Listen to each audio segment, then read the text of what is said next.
មានច្រើនណាស់សៀវភៅឬនិក្ខេបបទថ្នាក់បណ្ឌិតសរសេរជាភាសាបរទេសពិសេសជាភាសាបារាំងនិងអង់គ្លេសដែលស្ដីពីរបបកម្ពុជាប្រជាធិបតេយ្យគឺសុទ្ធសឹងជាលទ្ធផលនៃការសិក្សារបស់អ្នកសារព័ត៌មានឬរបស់សាស្ត្រាចារ្យមហាវិទ្យាល័យដែលសុទ្ធតែបានចេញចូលប្រទេសកម្ពុជាញឹកញាប់ជាពិសេសនៅក្នុងទសវត្សរ៍ទី80និង90ដើម្បីសាកសួរស៊ើបអង្កេតនិងស្រាវជ្រាវបែបវិទ្យាសាស្ត្រប្រវត្តិសាស្ត្រសម័យខ្មែរក្រហមក្នុងនោះរួមមានជាអាច Elizabeth Baker, David Chandler, Ben Kiernan, Stephen Heder ឡាក់និងឡាក់ក៏ប៉ុន្តែរហូតមកទល់សប្តាហ៍ថ្ងៃជិត40ឆ្នាំក្រោយសម័យខ្មែរក្រហមខ្មែរតិចណាស់បានអានសៀវភៅនិងនិក្ខេបបទអស់ទាំងនេះ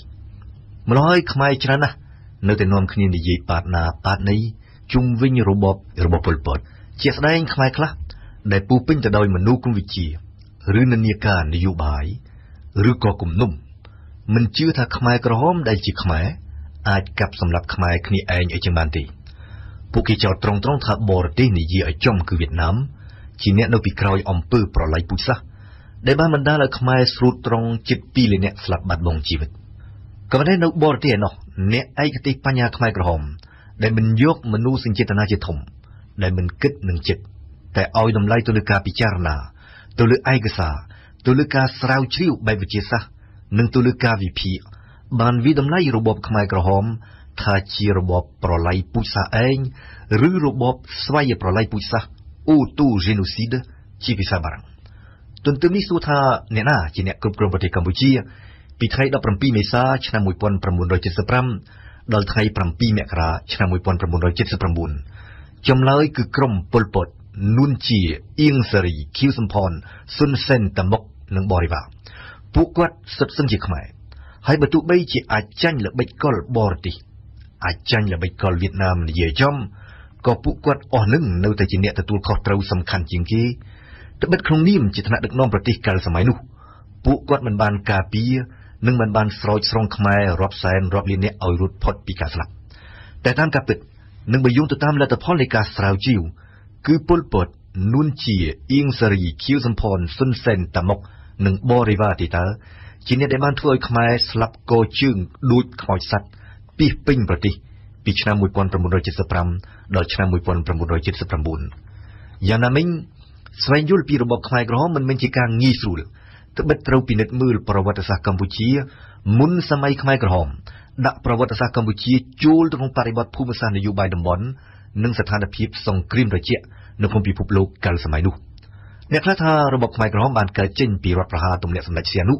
នៅថ្ងៃ18មីនាឆ្នាំ1970មែនទែនទៅការយល់ឃើញបែបនេះមិនខុសទេតែមិនគ្រប់គ្រាន់ឡើយពីព្រោះពិតមែនតែវាបានធ្វើឲ្យចលនាខ្មែរក្រហមចាប់ផ្ដើមរីកធំធាត់តែព្រឹត្តិការណ៍18មីនាឆ្នាំ1970មិនមែនជាអ្នកបង្កើតពួកមេខ្មែរក្រហមឯណាពួកអស់នេះបានក្លាយជាកុម្មុយនីសតាំងពីចុងទសវត្សរ៍ទី40ម្លេះនិងបានផ្ដើមធ្វើបដិវត្តនៅក្នុងព្រៃមុនឆ្នាំ1970ទៅទៀតមែនទែនទៅគឺប្រវត្តិសាស្ត្រកម្ពុជាទាំងមូលតាំងពីសម័យអាណានិគមបារាំងរហូតដល់សម័យសាធារណរដ្ឋរបស់សេនាប្រមុខលន់នល់ដោយឆ្លងកាត់តាមសម័យសង្គមរាស្ត្រនិយមដែលបានបង្កើតពួកមេខ្មែរក្រហមយ៉ាងណាមិញប្រវត្តិសាស្ត្រតែមួយមុខមិនអាចបញ្យល់បានទេថាតើហេតុអ្វីបានជារបបកុម្មុយនីសខ្មែរក្រហមសាហាវយំខ្នងបែបនេះសាហាវជាងគេបើប្រៀបធៀបទៅនឹងរបបកុម្មុយនីសឡាវនិងរបបកុម្មុយនីសវៀតណាមគឺប្រហែលមកពីផ្នត់គំនិតបែបចម្លែកគំនុំធំជ្រុលអំនួតធំខុសខ្នាតនិងការយល់មិនច្បាស់ឬដឹងតិចតួចពេកពីទ្រឹស្ដីកុម្មុយនីសទៅវិញទេដែលបានជំរុញពួកមេខ្មែរក្រហមឲ្យបង្កើតរបបមួយជាតិនិយមជ្រុលប្រកាន់ពូជសាសន៍និងប្រល័យពូជសាសន៍ដែលបានយកការកាប់សម្លាប់រង្គាលមកធ្វើជារបៀបដឹកនាំប្រទេសដូចគ្នាចឹងដែរស្វែងយល់ពីរបបខ្មែរក្រហមមិនមែនជាការងាយស្រួលត្បិតត្រូវលើកឡើងនៅសំណួរចាំបាច់មួយចំនួនរួមមានជាអាចតើពួកមេខ្មែរក្រហមដែលបានក្លាយជាអ្នកគ្រប់គ្រងប្រទេសកម្ពុជានៅថ្ងៃ17មេសា1975ជាអ្នកណាតើហេតុអ្វីបានជាពួកខ្មែរក្រហមនេះដែលតាំងខ្លួនជាអ្នកជាតិនិយមបានក្លាយជាមេកុម្មុយនីសតើហេតុអ្វីបានជាទ្រឹស្ដីកុម្មុយនីសរបស់ខ្មែរក្រហមមានលាយទៅដោយធាតុមនោគមវិជ្ជាផ្សេងដូចជាគំនិតជាតិនិយមជ្រុល ការប្រកាន់ពុយសាសមនុស្សគុំវិជាសម្រិទ្ធសម្រាំងពុយសាសយកតែខ្មែរសុទ្ធដើម្បីបង្កើតមនុស្សថ្មីនៅក្នុងសង្គមថ្មីតើហេតុអ្វីបានជាពួកមេខ្មែរក្រហមទាំងអស់នេះដែលបានតស៊ូជាង30ឆ្នាំដើម្បីក្រសោបយកអំណាចនៅទីបំផុតបានទទួលបរាជ័យក្នុងការគ្រប់គ្រងប្រទេស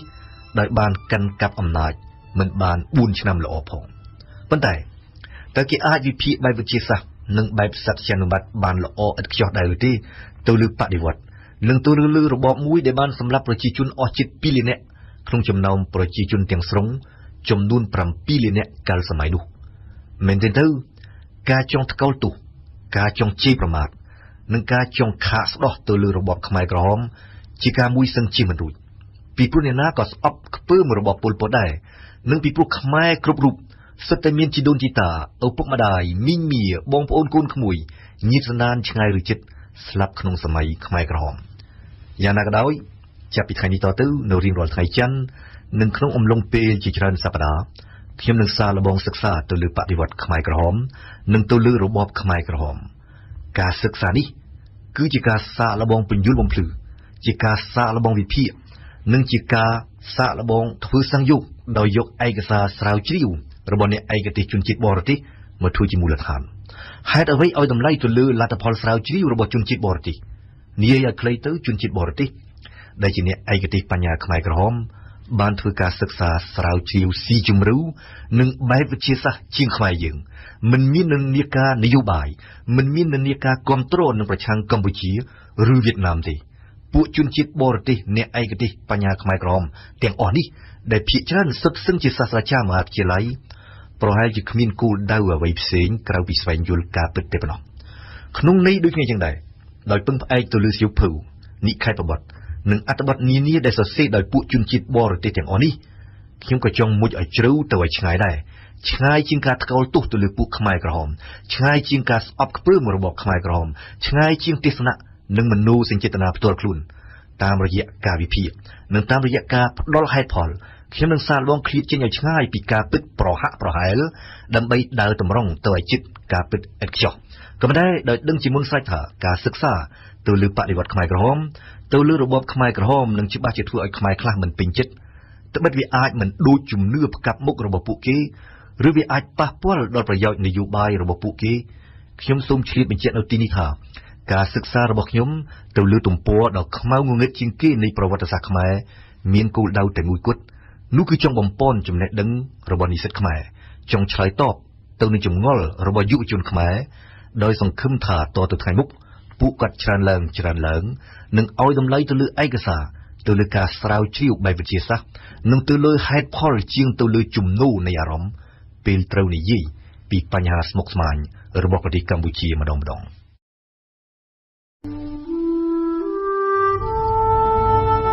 ពួកអ្នកស្រាវជ្រាវបរទេសដែលបានចេញជួលញឹកញាប់ប្រទេសកម្ពុជាក្រោយការរលំរលាយទៅនៃខ្មែរក្រហមជាពិសេសក្នុងទសវត្សរ៍ទី80និងទី90ដើម្បីសិក្សាពីបដិវត្តនិងរបបខ្មែរក្រហមសុទ្ធតែអះអាងថាពួកមេខ្មែរក្រហមដូចយ៉ាងប៉ុលពតនួនជាអៀងសារីខៀវសំផនឡាក់សុទ្ធតែជាអ្នកជាតិនិយមមុននឹងក្លាយជាកុម្មុយនីសយោងទៅតាមការវិភាគស៊ីជម្រៅរបស់ពួកអ្នកស្រាវជ្រាវបរទេសទាំងនេះដែរជាតិនិយមរបស់ពួកមេខ្មែរក្រហមជាជាតិនិយមស្អប់ខ្ពើមបរទេសនិងប្រកាន់ពូជសាសន៍តើហេតុអ្វីបានជាពួកមេខ្មែរក្រហមដើមឡើយសុទ្ធសឹងជាអ្នកជាតិនិយមគេអាចរកឃើញចម្លើយនៃសំណួរនេះនៅក្នុងបរិបទប្រវត្តិសាស្ត្រខ្មែរតាំងពីសម័យអាណានិគមបារាំង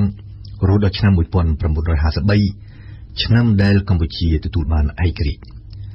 ជាបឋមគួរលាតត្រដាងបន្តិចថានៅខែសីហាឆ្នាំ1975 4 ខែប៉ុណ្ណោះក្រោយពីខ្មែរក្រហមដណ្ដើមកាន់កាប់បានទីក្រុងភ្នំពេញសាឡុតសដែលគេមិនទាន់ដឹងនៅឡើយថាជាប៉ុលពតថ្លែងសន្និដ្ឋានកថាមួយនៅចំពោះមុខយោធាជាង 3,000 នាក់ប៉ុលពតកាលនោះលើកឡើងជាអាថានៅក្នុងប្រវត្តិសាស្ត្ររបស់យើងរយៈពេលជិត 2,000 ឆ្នាំមិនដែលមានទេការរំដោះប្រទេសជាតិយើងបានទាំងស្រុងបែបនេះនិងមិនដែលមានទេការទទួលបានឯករាជ្យពេញលេញបែបនេះប៉ុលពតបន្តទៀតថាគឺប្រជាជាតិខ្មែររាជខ្មែរយោធាបដិវត្តនិងបកកុម្មុយនីសកម្ពុជាជាអ្នករំដោះប្រទេសនិងប្រជារាស្ត្របានទាំងស្រុងនិងជាស្ថាពរ ពាក្យប៉ុន្មានឃ្លាខាងលើនេះរបស់ប៉ុលពតស្ដែងឲ្យឃើញនៅធាតុពីរច្បាស់ក្រឡែតរបស់ពួកមេខ្មែរក្រហមទី1គឺជាតិនិយមដែលយើងនឹងបង្ហាញនៅពេលក្រោយថាជាជាតិនិយមដែលមានលក្ខណៈជ្រុលហួសហេតុនិងទី2គឺតួឯកនិយមទាំងនេះមានន័យថាសម្រាប់ពួកមេខ្មែរក្រហមគ្មានអ្នកណាស្រឡាញ់ជាតិជាងពួកខ្លួនឡើយគ្មានអ្នកណាពូកែដល់ពួកខ្លួនឡើយនិងគ្មានដំណាក់កាលប្រវត្តិសាស្ត្រណាមួយល្អជាងរបបគ្រប់គ្រងរដ្ឋរបស់ពួកខ្លួនទេដែលរុងរឿងលើសសម័យអង្គរទៅទៀតស្ដាប់ប៉ុលពតទៅគឺហាក់ដូចជាប្រជារាស្ត្រកម្ពុជាជាទេសករបរទេសជិត 2000 ឆ្នាំនឹងទើបតែត្រូវបានរំដោះពីភាពខ្ញុំគេនិងពីភាពខ្ញុំបរទេសដោយបដិវត្តខ្មែរក្រហមនៅក្នុងពេលនេះទេប៉ុណ្ណោះស្ដាប់ប៉ុលពតទៅគឺហាក់ដូចជាកម្ពុជានៅក្នុងប្រវត្តិសាស្ត្រដ៏យូរលង់របស់ខ្លួនមិនដែលស្គាល់ការផ្លាស់ប្ដូរម្ដងណាឡើយហើយទើបតែឆ្លងកាត់ការផ្លាស់ប្ដូរស៊ីជម្រៅជាលើកទី1បង្អស់នៅក្នុងពេលនេះតែប៉ុណ្ណោះដោយសារតែបដិវត្តខ្មែរក្រហមដោយសារបកកុម្មុយនីសកម្ពុជាជារួមសម្រាប់ប៉ុលពតនៅក្នុងប្រវត្តិសាស្ត្រជិត 2000 ឆ្នាំរបស់កម្ពុជាគឺមានតែក្នុងសម័យខ្មែរក្រហមមួយគត់ដែលមោទនភាពជាតិអាចលេចចេញយ៉ាងផុសផុលនិងដោយគ្មានការភិតភ័យពីក្រអៅបេះដូងរបស់ប្រជារាស្ត្រកម្ពុជាទោះជាមិនអាចយកជាសាច់ការបានក៏ដោយត្បិតសុទ្ធសឹងជាពាក្យឃោសនាសម័យខ្មែរក្រហមក៏សម្ដីប៉ុន្មានបាត់នេះរបស់ប៉ុលពតស្ដែងឲ្យឃើញនៅការពិតមួយប្រកែកមិនបានដែលពួកអ្នកចេះដឹងខ្មែរក្នុងសម័យអាណានិគមបារាំងបានផ្ដើមរៀនសូត្រចេះស្ទាត់ដោយសារតែលទ្ធផលនៃការសិក្សាស្រាវជ្រាវកាលជំនាន់នោះរបស់អ្នកប្រាជ្ញបារាំងមួយក្រុមតូចការពិតនោះគឺនៅក្នុងប្រវត្តិសាស្ត្រដ៏យូរលង់របស់ខ្លួនកម្ពុជាតែងតែត្រូវបានឈ្លានពាននិងកាន់កាប់ដោយសៀមដែលជាប្រទេសថៃបច្ចុប្បន្ននិងដោយយួនណាណាំដែលជាប្រទេសវៀតណាមបច្ចុប្បន្នការពិតមួយទៀតដែលអ្នកចេះដឹងខ្មែរស្រកពួកមេខ្មែរក្រហមបានរៀនសូត្រចេះស្ទាត់ក្នុងសម័យអាណានិគមបារាំងតាមរយៈលទ្ធផលនៃការសិក្សាស្រាវជ្រាវរបស់ពួកអ្នកប្រាជ្ញបារាំងគឺក្នុងរយៈពេលជិត600ឆ្នាំពីសតវត្សទី9រហូតដល់សតវត្សទី14កម្ពុជាជារាជាណាចក្រមួយដែលមានឥទ្ធិពលខ្លាំងជាងគេបំផុតនៅអាស៊ីអាគ្នេយ៍ក្នុងអំឡុងពេល6សតវត្សនៃសម័យកាលដ៏រុងរឿងនោះទឹកដីប្រទេសកម្ពុជាលាតសន្ធឹងនៅទិសអាគ្នេយ៍ទៅដល់សមុទ្រចិនខាងត្បូងដោយគ្របដណ្ដប់ទៅលើប៉ែកខាងត្បូងទាំងស្រុងនៃប្រទេសវៀតណាមបច្ចុប្បន្ននៅខាងជើងទៅដល់ជិតមាត់ទ្វារនៃប្រទេសចិនដោយគ្របយកស្ទឹងទាំងមូលប្រទេសឡាវបច្ចុប្បន្នរីនៅខាងលិចចក្រភពខ្មែរកាលសម័យនោះលាតសន្ធឹងទៅឆ្ងាយហួសដែនដីនៃប្រទេសថៃបច្ចុប្បន្ន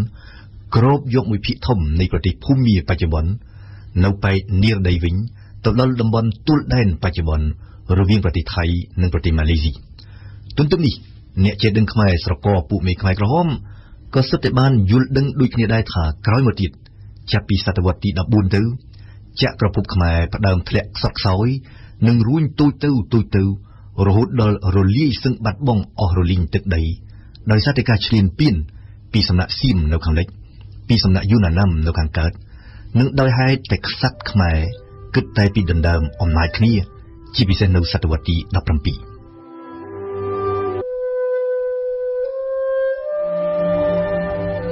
ម្ល៉េះហើយដោយសារតែពួកអ្នកប្រាជ្ញបារាំងមួយក្តាប់តូចដែលបានសិក្សាស្រាវជ្រាវនិងចងក្រងឡើងនៅប្រវត្តិសាស្ត្រកម្ពុជាពួកអ្នកចេះដឹងខ្មែរមួយក្រុមដែលក្រោយមកคล้ายជាមេខ្មែរក្រហមសុទ្ធតែបានរៀនសូត្រចេះដឹងថា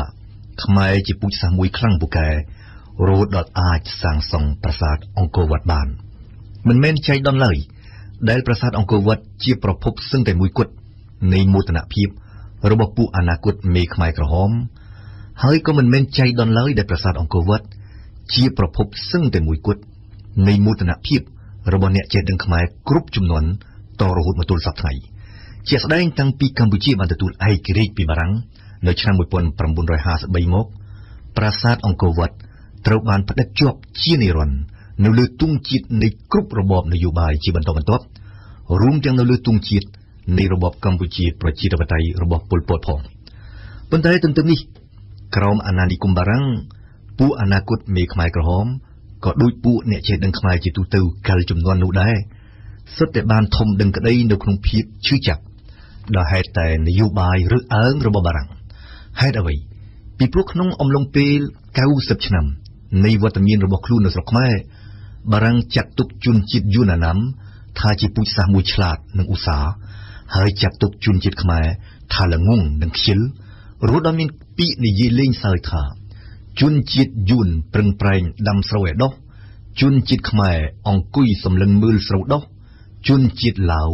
ដេករំភើយស្ដាប់ស្រូវដុះដូចគ្នាដែរនៅក្នុងសៀវភៅមួយក្រុមចំណងជើងថា Friend Indochina ចេញផ្សាយនៅឆ្នាំ1937អ្នកនិពន្ធអាមេរិកកាំង Virginia Thompson បានសរសេរអំពីជនជាតិខ្មែរនិងស្រុកខ្មែរក្រោមការត្រួតត្រារបស់បារាំងជាអាថាមើលទៅឃើញថាខុសគ្នាឆ្ងាយណាស់អតីតកាលរបស់ពូជសាសន៍ខ្មែរគឺជាសម័យកាលមួយសែនត្រចះត្រចង់បច្ចុប្បន្នកាលគឺជាស្ថានភាពមួយចម្លែកពូជសាសន៍មួយនេះគ្មានខ្វល់អ្វីនិងរំភើយមែនទែន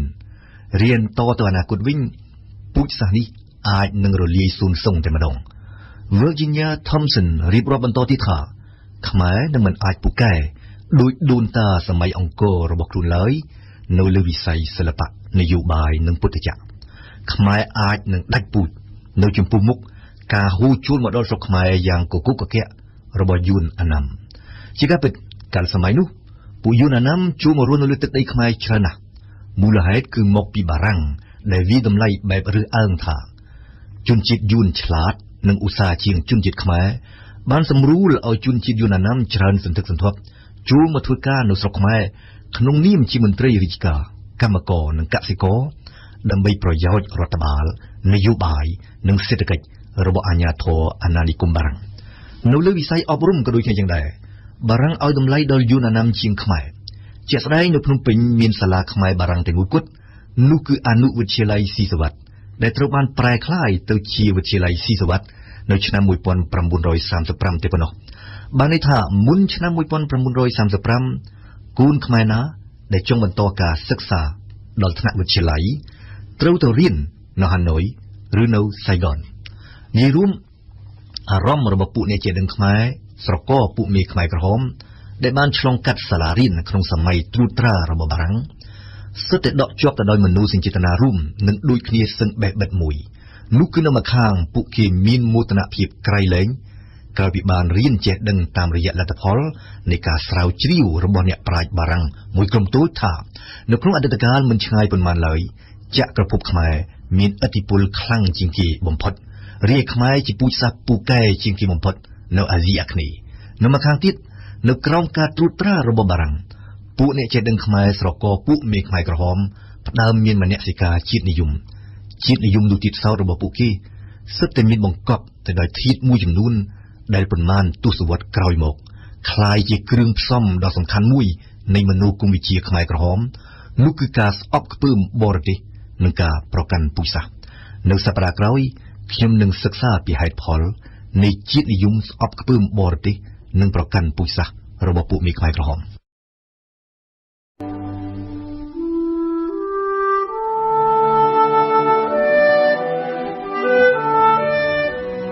ពួកអ្នកស្រាវជ្រាវបរទេសដែលបានសិក្សាពីបដិវត្តន៍និងរបបខ្មែរក្រហមសុទ្ធតែវិភាគឃើញថាពួកមេខ្មែរក្រហមជាអ្នកជាតិនិយមជ្រុលស្អប់ខ្ពើមបរទេសនិងប្រកាន់ពូជសាសន៍យ៉ាងណាក៏ដោយក្រឡេកមើលក្រោយពិនិត្យមើលបរិបទប្រវត្តិសាស្ត្រនៃកម្ពុជាក្រោមការត្រួតត្រារបស់បារាំងអាចជួយលាតត្រដាងមូលហេតុខ្លះនៃជាតិនិយមជ្រុលហួសហេតុរបស់ពួកមេខ្មែរក្រហមខ្មែរតែងតែនិយាយតគ្នាថាឡើងលើខ្លាចុះទឹកក្រពើ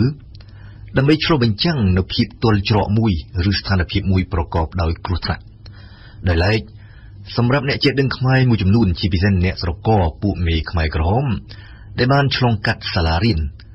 ដែលបានផ្ដើមคล้ายជាអ្នកជាតិនិយមក្នុងសម័យអាណានិគមបារាំងខ្លានិងក្រពើគឺគ្មានអ្វីក្រៅពីបរទេសនោះទេសម្រាប់ពួកគេខ្លានិងក្រពើគឺសៀមនឹងយួនអាណាំដែលចាំតែលេបត្របាក់ទឹកដីខ្មែរគឺអាណានិគមបារាំងគឺកងទ័ពជប៉ុនដែលកាន់កាប់កម្ពុជាក្នុងរយៈពេលខ្លីបំផុតកាលសម័យសង្គ្រាមលោកលើកទី2ដូចនេះចឹងដែរសម្រាប់ពួកអ្នកចេះដឹងខ្មែរមួយចំនួនជាពិសេសអ្នកស្រកពួកអនាគតមេខ្មែរក្រហមដែលបានធំដឹងក្តីក្រោមការត្រួតត្រារបស់បារាំងខ្លានិងក្រពើគឺជាជនជាតិយួនអាណាំច្រើនសន្ធឹកសន្ធាប់ដែលបារាំងបានសម្រួលឲ្យចូលមកធ្វើការនៅស្រុកខ្មែរគឺជាជនជាតិចិនដែលក្តាប់សឹងទាំងស្រុង เศรษฐกิจในស្រុកខ្មែរដោយបានលើកឡើងរួចហើយថាពួកអនាគតមេខ្មែរក្រហមសិតតែបានរៀនចេះដឹងថាកម្ពុជាដែលក្នុងអតីតកាលជាចក្រភពរុងរឿងជាងគេបំផុតនៅអាស៊ីអាគ្នេយ៍បានធ្លាក់ខ្សត់ខ្សោយជាពិសេសចាប់ពីសតវត្សទី14ទៅដែលហេតុតែការឈ្លានពានពីសំណាក់សៀមនិងយួនអាណាំម្ល៉េះការស្អប់ខ្ពើមជនជាតិសៀមនិងជាពិសេសជនជាតិយួនអាណាំគឺជាមនោសញ្ចេតនារួមរបស់ពួកអ្នកចេះដឹងខ្មែរជាទូទៅនិងគឺជាអារម្មណ៍រួមរបស់ពួកអនាគតមេខ្មែរក្រហមដូចគ្នាចឹងដែរបារាំងដែលបានផ្ដើមត្រួតត្រាស្រុកខ្មែរនៅឆ្នាំ1863ក៏មិនដែលធ្វើឲ្យខ្មែរកក់ក្ដៅចិត្តម្ដងណាឡើយផ្ទុយទៅវិញនៅទីបំផុតបារាំងជិះជាន់ខ្មែរដោយសៀមនិងយួនអាណាំដែរជាការពិតគុំតែបានបារាំងម្លេះសំទឹកដីខ្មែរត្រូវរលាយសាបសូន្យបាត់អស់ទៅហើយគួររំលឹកត្រង់នេះបន្តិចថានៅពាក់កណ្ដាលសតវត្សទី19សង្គ្រាមនិងការឈ្លានពានពីប្រទេសជិតខាងអស់រយៈពេលជិត600ឆ្នាំបានធ្វើឲ្យខ្មែរបាត់បង់កម្លាំងនិងបាក់ទឹកចិត្តមុនការមកដល់របស់បារាំងទឹកដីខ្មែរសឹងរលាយអស់ទៅហើយគ្រួសាររាជវង្សនិងគ្រួសាររាស្ត្រព្រាត់ប្រាសគ្នាភាគច្រើនអ្នកខ្លះស្លាប់អ្នកខ្លះទៀតត្រូវសៀមឬយួនអាណាំចាប់ឃុំខ្លួនឬចាប់យកទៅធ្វើការជាទម្ងន់នៅស្រុកគេការពិតបារាំងបានជួយយកពីសៀមមកឲ្យខ្មែរវិញនៅទឹកដីដែលខ្មែរបានបាត់បង់នៅខាងលិចដូចជាទន្លេរពៅមលូព្រៃកោះកុងខេត្តស្ទឹងត្រែងខេត្តបាត់ដំបងនិងសៀមរាបធ្វើបែបនេះបារាំងដែលត្រួតត្រាខ្មែរស្រេចបាត់ទៅហើយនោះបានរឹបអូសយកទឹកដីទាំងអស់នេះពីសៀមមកវិញសម្រាប់បារាំងខ្លួនឯងជាងសម្រាប់ខ្មែរទន្ទឹមនេះនៅខាងលិចវិញបារាំងបានរឹបអូសគូសាំងស៊ីនដែលជាទឹកដីខ្មែរពីយួនអាណាំមិនមែនដើម្បីប្រគល់ដែនដីនេះទៅឲ្យខ្មែរវិញទេតែដើម្បីកាន់កាប់វាផ្ទាល់តែម្ដងក្នុងលក្ខន្តិកៈជាទឹកដីបារាំងនៅអេនឌីសេមុតterritoire d'outre-mer ហើយនៅទីបំផុតក្នុងឆ្នាំ1949បារាំងបែរជាបានប្រគល់ដែនដីនេះឲ្យទៅវៀតណាមវិញមិនមែនឲ្យទៅខ្មែរដែលជាម្ចាស់ដើមទេម្ល៉េះហើយសម្រាប់អ្នកចេះដឹងខ្មែរស្រកពួកមេខ្មែរក្រហមបារាំងមិនមែនមកជួយស្រោចស្រង់ខ្មែរពីក្រញាំសៀមនិងយួនអាណាំទេបារាំងមកជួយខ្មែរឲ្យទប់ទល់នឹងសៀមជាងរំដោះខ្មែរចេញពីការគៀបសង្កត់របស់យួនអាណាំដោយឡែកបន្តិចម្ដងអាញាធរអាណានិគមបារាំងបង្ខំខ្មែរឲ្យធ្វើកំណែទម្រង់ដោយផ្ដើមចេញពីការទារពន្ធដារជាពិសេសចាប់ពីឆ្នាំ1884ទៅទម្ងន់នៃពន្ធដារសង្កត់សង្កិនរាជខ្មែរសឹងលៀនអណ្ដាតជាពិសេសកសិករខ្មែរធ្វើឲ្យខ្មែរជួនកាលងើបបះបោរប្រឆាំងនឹងបារាំងយ៉ាងខ្លាំងក្លាជាក់ស្ដែងនៅឆ្នាំ1925ខ្មែរមួយក្រុមនៅភូមិក្រាំងលាវបានសម្លាប់លោកបាដេសរេស៊ីដង់បារាំងប្រចាំនៅខេត្តកំពង់ឆ្នាំងដែលហេតុតែការទារពន្ធដារបែបកំរោលខ្លាំងពេកមិនតែប៉ុណ្ណោះបារាំងរឹបអូសវត្ថុធាតុដើមខ្មែរដូចជាឈើផលិតផលកសិកម្មត្រីសាច់លាក់យកទៅបារាំងឬយកទៅគូសាំងស៊ីនដូចជាយ៉ាងដែរដើមដំបូងកងទ័ពជប៉ុនដែលនៅឆ្នាំ1945ចូលមកប្រមូលចាប់អាជ្ញាធរនិងពលរដ្ឋបារាំងដាក់ឃុំតាំងខ្លួនជាកងទ័ពរំដោះប្រជាជាតិខ្មែរចេញពីការត្រួតត្រារបស់បារាំងប៉ុន្តែភ្លាមក្រោយមកកងទ័ពជប៉ុនធ្វើដោយបារាំងដែរដោយរឹបអូសយកស្រូវអង្ករខ្មែររាប់ពាន់តោនចាប់ខ្មែរយ៉ាងតិច 7,000 នាក់ធ្វើទាហាននិងប្រមូលកសិករខ្មែររាប់ពាន់នាក់យកមកសង់ឬជួសជុលផ្លូវថ្នល់